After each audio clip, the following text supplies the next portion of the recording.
Today's reading is called In Gatherings by Marta Valentin. In gatherings, we are stirred like the leaves of the fall season, rustling around sacred trees, tossed hither and yon until we come to rest together, quietly, softly like the leaves. We come to gather strength from each other. We come to give strength to each other. We come to ask for strength from the spirit of all that is and is not. When our hearts sing or when they frown, it is the way of compassion telling us to give. It is the way of peace telling us to share our gifts. For we are happiest and most powerful when love is made apparent in and through us.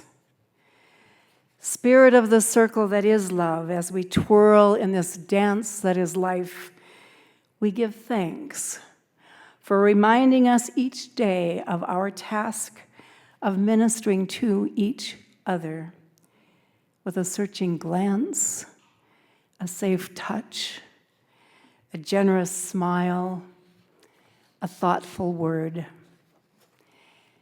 Thank you for reminding us that we are always building our beloved comunidad. Thank you for reminding us that through our covenant with you, we covenant with each other and are made whole. In gratitude, we celebrate with open hearts and minds. We discover who we are, separate from each other and within one another. In this circle that holds all life, may we ever work toward widening its boundaries until there are none.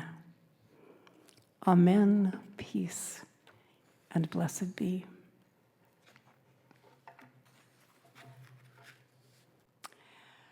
Today, as I think about spiritual connection and covenant, I believe it has nothing and has everything to do with both absence and presence. It is giving and receiving, sharing ourselves with our community as we move forward, and continuing to create more community together, especially now in this new year, in this new time.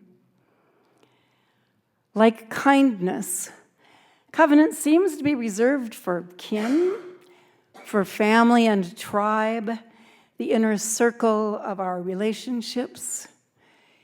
In human relationships, however, it is not always the default beyond the kinship circle and can become less than what we need for connection and growth. But we can expand those circles if we do so with loving kindness. We can make a difference, not only with kith and kin, but in the world beyond ourselves. Loving kindness, however, is a state of mind, or more accurately, a state of heart that must be cultivated. While the seeds of loving kindness reside within each human being, it requires ongoing cultivation to blossom, to bear fruit. Cultivated as much in solitude and contemplation as it is in the hustle and bustle of daily life. And we have that loving kindness here. We already have what we need to build, to strengthen covenant. We have friendship, we have commitment, and we have lots of resiliency. And we have some very unique history to build upon. For me, one of the gifts of the pandemic was our weekly Zoom service. After the very first service with just a few of us projected from here on the sanctuary. Our team met online for an hour every Saturday to prep for the Sunday service. Besides Reverend Katie and our worship associate team, the IT team of John Schiffel, Dennis McClure, Dan Carlson, Shannon Beaver, James Mirabal, and Bonnie Miller worked out the technical details of our running a smooth, seamless service. Sarah Sauter's faith formation insights and humor kept us buoyant and wondering what was coming next. Elizabeth Crawford spent infinite hours sending out choir music recordings, then taping and integrating every single individual into one choir voice to become one for Sunday performances. Lawrence Nass and Marilyn Garris blessed us with their musical gifts, and Robert and Susie Bowe and other local musicians, in their loving kindness, also shared their talents with us. And there are so many more, and I apologize for any others whom we have missed as we thought about this. Everyone showed up, week after week, month after month, every single Saturday and Sunday, and we grew, inspired and supported by each other in the face of a pandemic that threatened to test us and to test our resiliency, to destroy lives as we know it. Commitment, kindness, and lots of flexibility gave us a foundation on which we could continue to build. And we took that, and we moved forward through 2 more years of transition to where we are today. Resilient, trusting, joyful, and looking forward together. In rather large measure, covenant depends upon empathy. And modified by loving kindness, it serves as the lubricant that reduces friction in the daily interactions. Although it does not demand much of us, it reminds us of a deeper connection and unity, the kinship of life, of all our lives. We can translate and magnify that in our work here. We are here in kinship. We are resiliently present, and we are committed to moving forward in this new year together. Let us share our dreams in purposeful covenant with each other.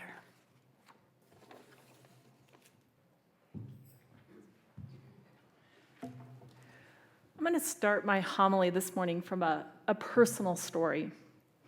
A bunch of years ago, while going through a particularly rocky season of my life, I was full of uncertainty and avoiding crossing into some of the big decisions of adulthood.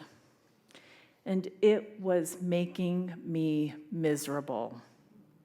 I couldn't settle on a career. I couldn't settle on a place to live. I couldn't decide about settling down into a relationship. I was physically, mentally, and emotionally and spiritually stuck in what felt like 10 feet of quicksand. And as each day passed, it felt like I was being pulled deeper into the unknown, and my life was slipping away. Perhaps you've had times when you've felt that way too, stuck, helpless, confused, and deeply uncertain. Then, one day, on a coffee break from work at a job that I was less than thrilled about, I received the wisdom that changed everything.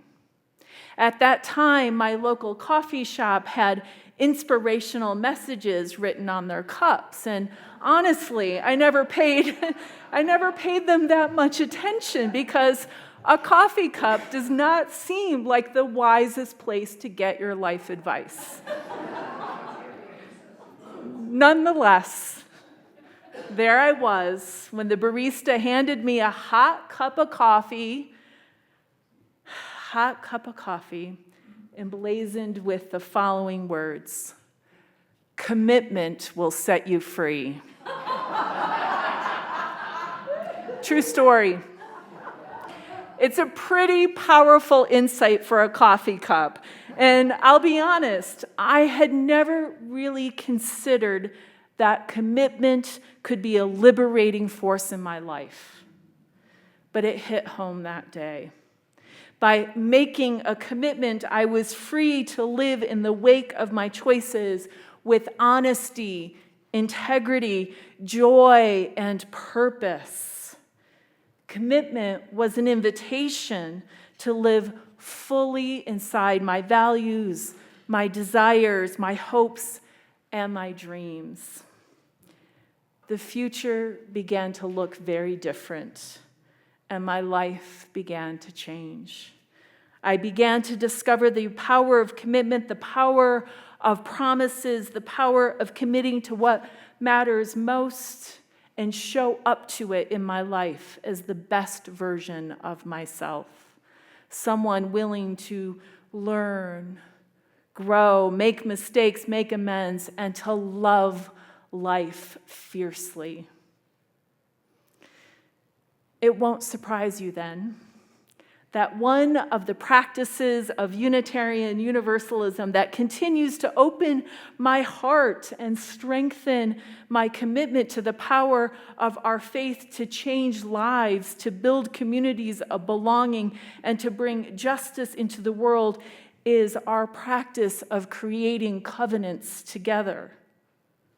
After all, one of the elevator speeches about who we are often gets summarized as, we are a covenantal, not creedal faith. Unitarian Universalists don't have a profession of faith that binds us together as a faith community. Rather, we have come to focus more on the agreements and the promises that we make as a community. We create and co-create covenants with each other that nourish relationality and give structure to our differences. It's beautiful. Our faith has a rich history of valuing covenantal relationship, where once upon a time, covenant defined a relationship between God and God's people and the people amongst themselves. We remember Moses and the Ten Commandments along with the Torah and the covenant of the Eucharist and the Christian tradition, the ritual that remembers God's promise to humanity through the life of Jesus, that there is a rich history of covenant in our faith tradition and in the world. And while we inherit these models, and for some of us, the models remain sacred and holy in our own spiritual lives, as a faith, Unitarian Universalism has opened towards covenants that emphasize our mutual relationality. We take seriously that the divine lives among us. That's beautiful stuff. The divine lives among us. Theologian James Luther Adams stresses that the importance of covenant in our congregations and communities as expressions of divine creativity, an incarnation of creative power, as well as a microcosm of civil society. James Luther Adams called this the covenant of being. It is how we are meant to be. It is how we are meant to be in the world, a place to discover unity in our diversity. And there's something wonderful about this covenanting making process and practice. Unitarian theologian Rebecca Parker describes our covenant work as co-creative. By harnessing our individual creative power into the creation of communities for the common good, we are engaging in the holy work with each other, with that divine spark, the great mystery that moves among us. She also shares that inside this sacred work of creating and co-creating covenant, we have everything we need right now to create the covenants that inspire, hold, and challenge us to be the very best versions of ourselves. Sheryl's wonderful example about the congregational response to the pandemic and the more direct response of our worship associate teams and the many volunteers and the tech and people and all the expertise it took to pull that together is a powerful reminder of the resiliency and commitment that is alive in this congregation. There was, throughout the pandemic years and the interim ministry years, a willingness to innovate, to change, to experiment, a harnessing of time, talent, and commitment around a common purpose. And I know there are many of these stories among us, and we should consider learning more and celebrating all those stories and the love that flows and moves through us, the courage and the creativity.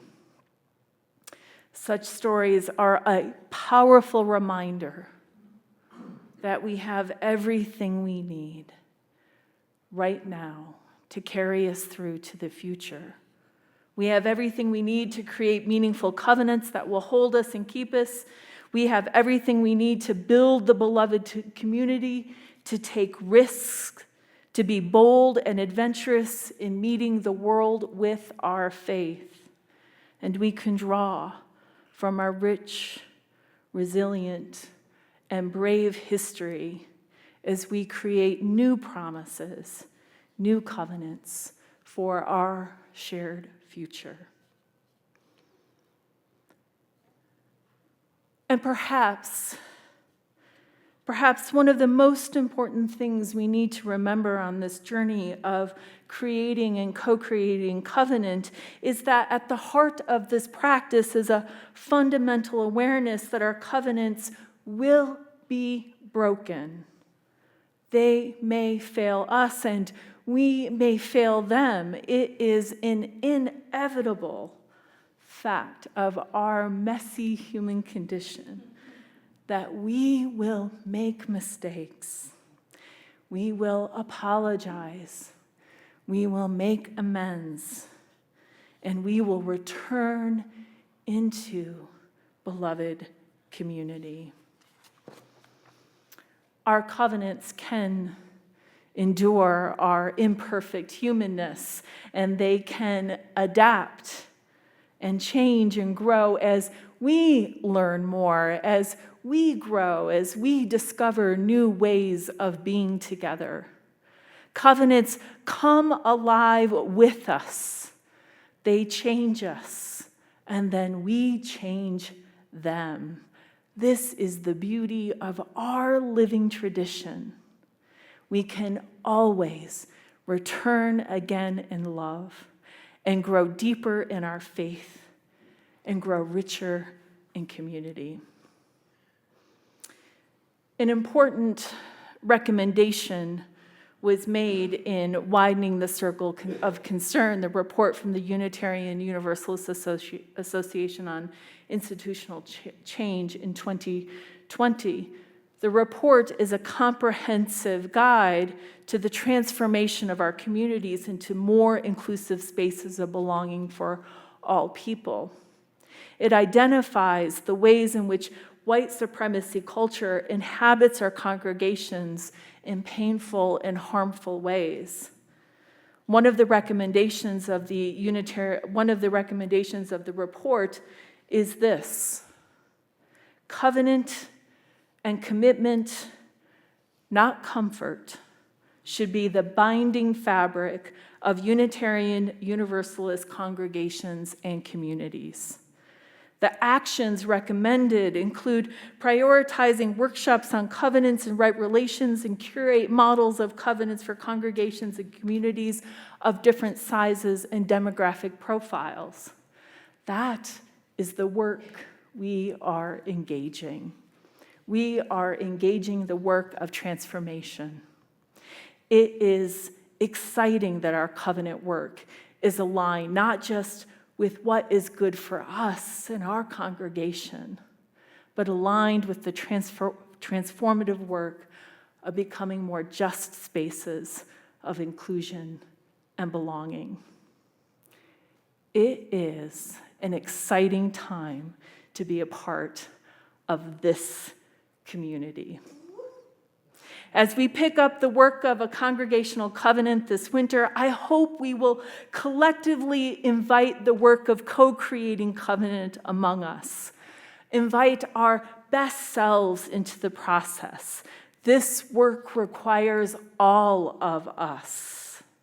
As we launch the congregational year, many small groups are revisiting and rewriting their covenants, creating the containers that will hold them through the year. And we are doing that together too. Our living tradition is taking shape, changing, adapting, and growing.